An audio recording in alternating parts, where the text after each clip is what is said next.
The Pregen06K2 map in 7 Days to Die is a robust Wastelands center biome map with the layout very similar to any of the other 2 style maps, so 4K2, 8K2, etc. This one has got the wasteland in the middle, and it is going to start you off, of course, in the forest down below. So if you're following trader quest progression, you're going to start off down here in the forest where there is 2 traders. It's going to send you around the map counterclockwise. From the forest, it's going to send you up to the burnt forest over to the east. That's going to have 3 possible traders here. Then up to the desert biome up top with 2 traders in the desert. Down to the snow where there are 3 traders in the snow biome. And then finally into the center of the map. You see there is a large city in the middle of the wastelands, making this a great endgame experience map for anyone who wants to play endgame. There are 4 traders in the Wastelands area as well, so if you are following the trader quest progression or just want to be near a trader, there are lots of options here on 6K2. Now, 7 Days to Die, of course, is all about the books. You need the books for the research, and you see books can be found literally in just about any POI scattered throughout the map. However, there is a large amount of density in those city areas. In total, there is 1,006 total containers throughout the map that do contain books. Now, if you're looking for something a little bit more specific, then of course you want to look for the Crack-a-Book locations. There are Crack-a-Book locations throughout the map as well. Since we're starting off in the forest here, that western forest city has got a country Crack-a-Book. In the northern burnt forest city, there is a Crack-a-Book store. Both of the main desert cities have a Crack-a-Book location. The one on the east is a regular Crack-a-Book store, and the western one is a Crack-a-Book store as well.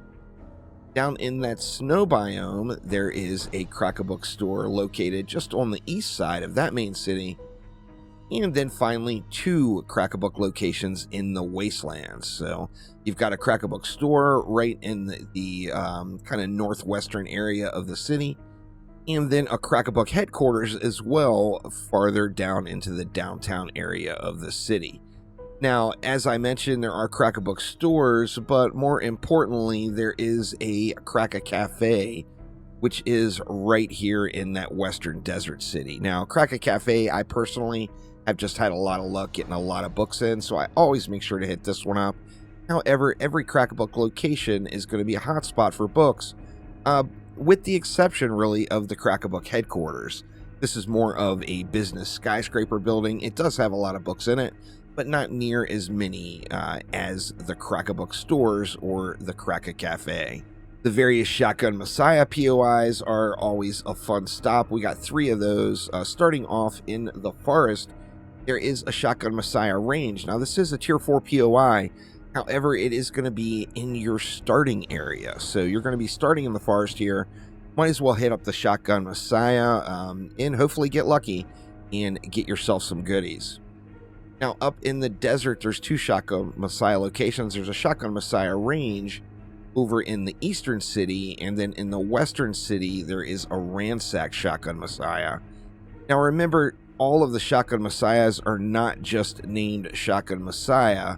There's also the Close Encounters gun ranges, which is a Shotgun Messiah store and gun range. These are both great places to stop off. Starting off in the burnt forest, you've got a Shotgun Messiah or a Close Encounters gun range in that central city area. And then over on the west side of the snow biome, you've got a Close Encounters gun range there as well. Now, if you're trying to find that Shamway recipe, you are likely just going to get it from a trader quest reward unless you're not doing traders. If you're not doing traders and you don't want to take this one from a trader quest reward, then of course you're going to want to hit up Shamway locations. You can find this recipe in any Shamway container.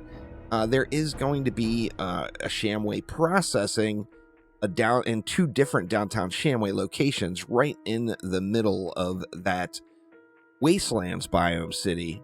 Up in the desert, you're going to have a downtown Shamway, and then in the snow biome, there is going to be a downtown Shamway as well. Now, for the guaranteed Shamway recipe, you're going to want to hit up a Shamway lab safe.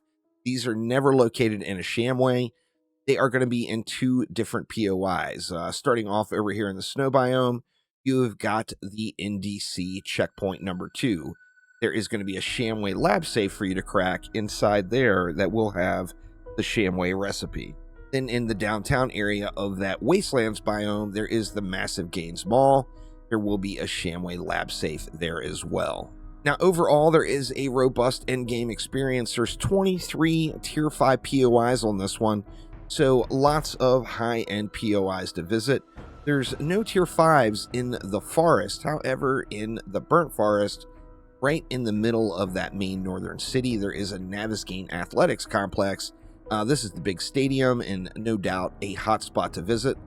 The desert is just covered with them. Starting off in the eastern town, we've got a 2-bit tower and a 7-day suites.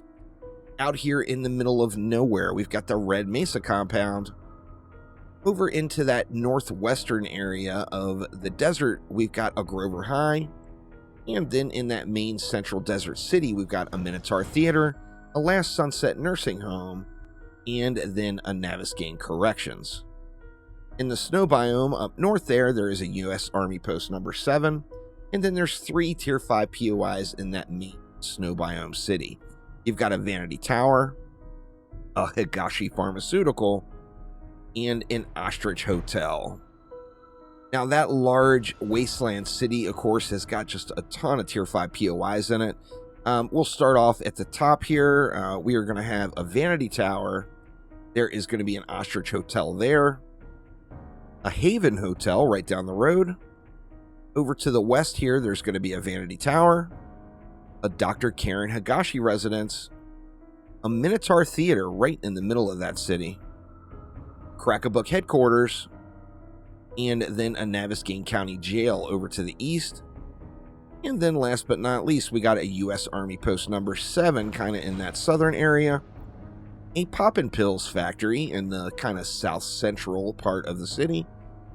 And then all the way down south, there is a Grover High School. So lots of quality locations to visit as far as Tier 5 POIs go on this one.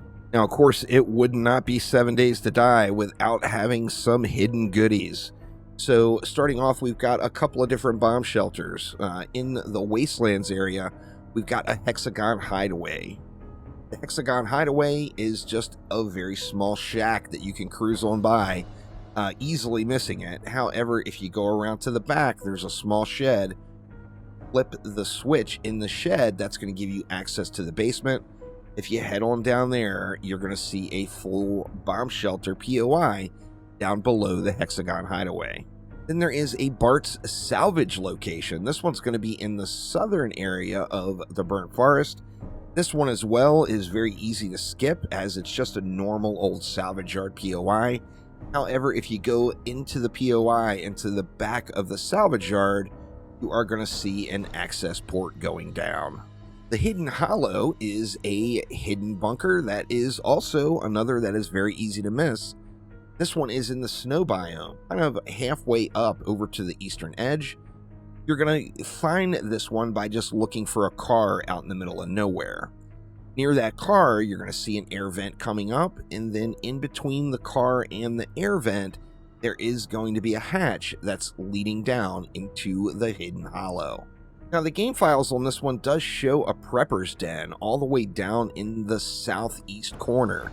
When I do these map reviews, I actually go to the locations on the map. I don't just look at the game files itself. This particular one, although it is listed in the game files, I have not been able to find it. So even actually going into debug mode and flying underground, I still don't find it. So I think this might be a tagged POI in the game files, but the POI is not actually here. It's kind of in an area with a lot of hills. It is down there in the southeast, though. So if you find it, make sure to let me know down in the comments below. I personally have visited this location many, many times. I've even used cheats to try to find it and have been unable to locate it. Now, for a longer playthrough, if you decide to get some farming going on, you are no doubt going to want some supercorn. Supercorn is always going to be available in one of two POIs. There is going to be Bob's Boars and Carl's Corn in the burnt forest on the northern part of that top city, and then in NDC checkpoint number 3 on the southern side of that very same city. In addition to that, over at the far west of the forest area, there is going to be another Bob's Boars and Carl's Corn. When going after your supercorn, you don't have to run the POI if you don't want to. Both of these are very easy to access without actually running it. At Bob's Boars and Carl's Corn, if you just smash right through the front door, you're going to go in and see the supercorn right there to your right. If you go up the stairs and clear out the locals, flip a few switches, you're going to get access down into that supercorn vault. Now remember, don't just loot the supercorn. Open up the chest nearby and get yourself the supercorn recipe and some supercorn seeds to get you started. For the NDC checkpoint 3, once again, you can run the POI, but if you do not want to run the POI, or if you're nervous about running the POI, this one's a tier 4 POI, it's going to be in that green container building right here. So you can just smash through the fence. You'll have a few enemies that you have to fight, but then the supercorn stash is going to be located in a footlocker right inside of this green container. Once again, that's going to give you the recipe to craft the seeds, and additionally, it's going to give you some seeds to get you started. Hidden stashes in 7 Days to Die are often not super rewarding. I personally have never really gotten anything incredible out of them. However, it is a special box that there's always a limited amount of them on every map. They come in a few set POIs. Locating these are, if you're in an underground area, you want to look up at the ceiling. If you see any sort of opening in the ceiling, you're going to want to climb up to that, and the hidden stashes will be inside. In the houses, a lot of times they are up just under the roof in kind of like a little rafter type attic area. Starting off in the forest, there's going to be a Wright residence, which does have a hidden stash. In the burnt forest, you're going to have the Erickson residence right in the middle of that town, and then the mushroom mining company outside of town, up just to the northwest of it. In the desert, right up on that highway going up to the north end of the eastern city, there's going to be a Wright residence right there. You got 3 different locations in the snow biome. You've got a Wright residence right up in the top here. Out in the middle of nowhere again, down to the south, there's a mushroom mining company. And then all the way over to the southwest corner of the map, there is a Serrano residence. Now, the Serrano residence is an absolutely amazing POI. It's super fun to run. It's got a huge underground secret that I won't spoil for you. So the Serrano residence is definitely one you are going to want to visit without question. And then going into the wasteland area, there is another Serrano residence right out in the middle of nowhere, like over towards that northwestern river in the wastelands. And then right in the middle of downtown, there is an Erickson residence as well. All of these locations are definitely good spots to visit, no doubt. And then if you're like me and a lot of people, you'll really like the thought of the skyscrapers. Now, this particular map has got a very limited amount of skyscrapers. In the snow biome, there's going to be 2 Higashi Pharmaceutical and a tower construction site right in the middle of that snow city. And then in the wastelands, there is the Crack-a-Book headquarters. Now, I personally love raiding the downtown big metropolitan areas, and those skyscrapers, although limited on the map, there is definitely some density of them.